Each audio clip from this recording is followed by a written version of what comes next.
കർദമ പ്രജാപതി ദേവഹൂതിയെ വിവാഹം കഴിച്ചിട്ട് കാട്ടിലേക്ക് പ്രവരാജനം ചെയ്ത് പോവുക. ഞാനിനി പോവുകയാണ് എന്ന് പറഞ്ഞപ്പോഴാണ് ദേവഹൂതി പറഞ്ഞത്, നാഥ, ഈ 9 പുത്രിമാരുണ്ടായിട്ടുണ്ട് അവർക്ക്.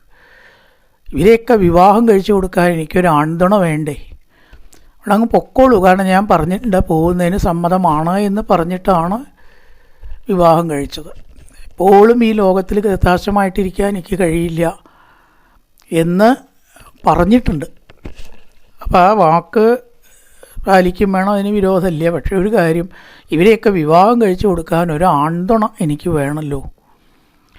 മാത്രമല്ല കപിലവാസുദേവൻ സ്വയം ഭഗവാനായിട്ട് അവതരിക്കും, കപിലവാസുദേവനായിട്ട് എന്ന് പറഞ്ഞിട്ടുമുണ്ട്. അപ്പോൾ ആ ഒരു കാലയളവ് വരെയും കൂടി അവിടെ നിൽക്കാൻ കർദമ പ്രജാപതി തീരുമാനിച്ചിട്ടാണ് ഭഗവാൻ നല്ലൊരു ശുഭമുഹൂർത്തത്തിൽ കപിലവാസുദേവനായിട്ട് അവതരിച്ചത്. അപ്പോൾ കർദമ പ്രജാപതി കാട്ടിലേക്ക് പോവുകയും ചെയ്തു.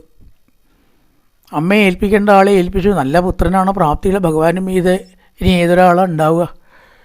സമാധാനമായി. അമ്മയെ അനാഥാക്കിയിട്ടോ അങ്ങനെയൊന്നും അല്ലല്ലോ പോയിരിക്കുന്നത്.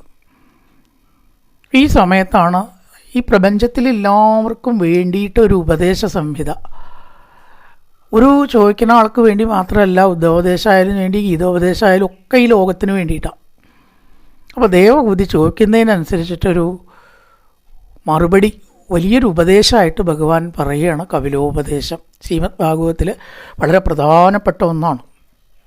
അപ്പോൾ എന്താണ് അമ്മ ചോദിച്ചത് ദേവഹൂതി എന്നാണെങ്കിൽ, നിർവിണ്ണാനിതരാം ഭൂമൻ അസതീന്ദ്രിയ ദർശനാത് ഏന സംഭാവ്യമാനേന പ്രപന്നാന്തം തമപ്രഭോ. ഈ ലോകത്തിൽ എന്തുകൊണ്ടാണ് അജ്ഞാനം നീങ്ങുന്നതായിട്ടുള്ള ആ ഒരു അറിവ് എന്തുകൊണ്ടാണ് കിട്ടുക എന്നൊന്ന് സർവേശ്വര പറഞ്ഞു തരണം. ഇവിടെ പുത്രൻ ആണെങ്കിൽ ഈശ്വരനാണ് എന്ന് ഭഗവാൻ അറിയാം, എന്ന് അമ്മയ്ക്ക് അറിയാം. അല്ലെങ്കിൽ അങ്ങനെ വിളിക്കേണ്ട കാര്യമില്ലല്ലോ. ഭൂമൻ എന്ന് പറഞ്ഞാൽ എല്ലാറ്റിൻ്റെയും ശക്തനായിട്ടുള്ള സർവേശ്വര എന്നാണ് വിളിക്കുന്നത്. നിർവിണ്ണാമിതരാം ഭൂമൻ, അങ്ങേക്ക് ഈ ലോകത്തിൽ അറിയാത്തതായിട്ടൊന്നുമില്ല, അങ്ങ് സർവേശ്വരനാണ് എന്നാണ് പറയുന്നത്. അത് വിളിച്ചുകൊണ്ട് മകനോട് പറയുക എന്ന് പറഞ്ഞാൽ അത് ദേവഹൂതിയുടെ തന്നെ ഒരു ഭാഗ്യമാണ്. ഈശ്വരനോട് സംസാരിക്കാൻ പറ്റുക എന്ന് പറയുമ്പോഴേ, അപ്പോൾ തൻ്റെ പുത്രൻ എന്നുള്ള നിലയ്ക്കല്ല, പുത്രനോട് ഒരാൾ സംശയം ചോദിക്കുമോ ചെറിയ കുട്ടിയോട്? ഈശ്വരനാണ് എന്നതുകൊണ്ട് തന്നെയാണ് ചോദിക്കുന്നത് എന്ന് വ്യക്തമാക്കാനാണ് ആ സംബോധന. നിർവിണ്ണാനിതരാം ഭൂമൻ അസതീന്ദ്രിയ ദർശനാത്. തൻ്റെ കൃതാശ്രമത്തിൽ തനിക്കൊരു വീട് വേണമെന്ന് പറഞ്ഞപ്പോഴാണ് കർദമ പ്രജാപതി വലിയൊരു വിമാനം അവിടെ തെട്ടിച്ചത്. വിമാനം എന്ന് മാത്രമല്ല, അതിനകത്ത് എല്ലാ സൗകര്യങ്ങളും ഉണ്ട്. യാത്ര ചെയ്യാൻ മാത്രമല്ല എന്നാണ്, യാത്രയ്ക്ക് മാത്രമുള്ളതല്ല, അതിനകത്ത് കളിക്കാനുള്ള സ്ഥലം, കുളിക്കാനുള്ള സ്ഥലം, സർവ്വവിധ സൗകര്യങ്ങളും ഉണ്ടായിരുന്നു. അപ്പോൾ ഈ ഇന്ദ്രിയ സുഖങ്ങളും ബാഹ്യസുഖങ്ങളും അനുഭവിച്ച് മതിയായിട്ടാണ് ദേവഹൂതി പറയണത്, മതിയാവാണ്ടല്ല. എന്ത്? ഈ സുഖങ്ങളൊന്നും യഥാർത്ഥത്തിൽ ആത്മാവിനെ സുഖിപ്പിക്കുന്നതല്ല. ഉണ്ട് സർവേശ്വര, ആത്മാവിൻ്റെ സുഖം എന്ന് പറയുന്നത് പ്രപഞ്ചഭോഗങ്ങളിലോ സുഖങ്ങളിലോ വസ്തുക്കളിലോ അല്ല എന്ന് അനുഭവം കൊണ്ട് എനിക്ക് മനസ്സിലായിരിക്കണം. അനുഭവം കൊണ്ടാണ് മനസ്സിലാവുന്നത്, വളരെ ശരിയായിട്ടുള്ള കാര്യമായിരിക്കും.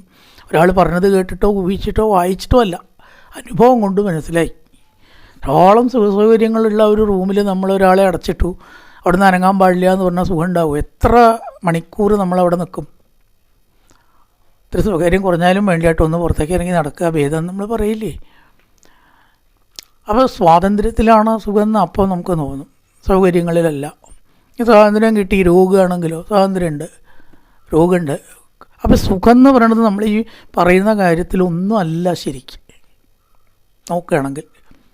അതെന്തുകൊണ്ടാണ് എന്ന് വ്യക്തത ഇല്ലാത്തത് കൊണ്ടാണ് ദേവഹൂതി പുത്രനായ ഭഗവാനോടത് ചോദിച്ചത്. അസതീന്ദ്രിയ ദർശനാൻ ഏന സംഭാവ്യമാനേന പ്രപന്നാന്തം തമപ്രഭോ. അപ്പോൾ ഭഗവാൻ അതിന് ഉത്തരം പറഞ്ഞു, യോഗ ആധ്യാത്മിക പുംസാം മതോ നിശ്ചയസായമേ. അമ്മേ, ബാഹ്യത്തിലല്ല സുഖം നിൽക്കുന്നത് എങ്കിൽ പിന്നെ മനസ്സിലാണ്. മനസ്സാണ് ഈ സുഖത്തിൻ്റെ അടിസ്ഥാനം എന്ന് വരുന്നു.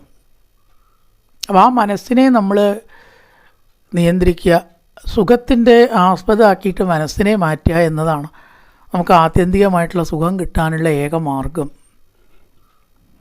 ഛേദക്കല്ലസ് ബന്ധായ മുക്തയേജാത്മനോ നൃണാം. ബന്ധപ്പെട്ടതായ മനസ്സ് എപ്പോഴും ദുഃഖിക്കും.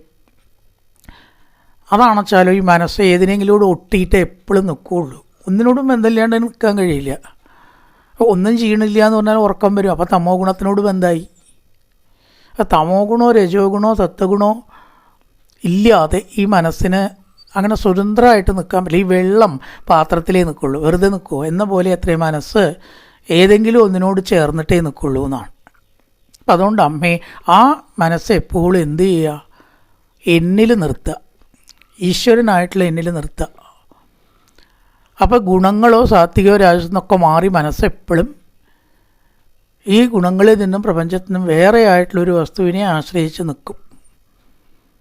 അപ്പോൾ ശാശ്വതമായിട്ടുള്ള സുഖം ഉണ്ടാവും എന്ന് പറഞ്ഞുകൊണ്ട് പറയണം. അതിന് സത്സംഗമാണ് പ്രധാനമായിട്ട് വേണ്ടത് എന്നും പറഞ്ഞ് ആ സത്സംഗത്തിൻ്റെ പ്രാധാന്യത്തെക്കുറിച്ചിട്ട് പറഞ്ഞു കൊടുക്കുകയാണ് ഭഗവാൻ. എങ്ങനെയുള്ളവരാണ് സജ്ജനങ്ങൾ എന്നൊക്കെയുള്ള കാര്യങ്ങൾ.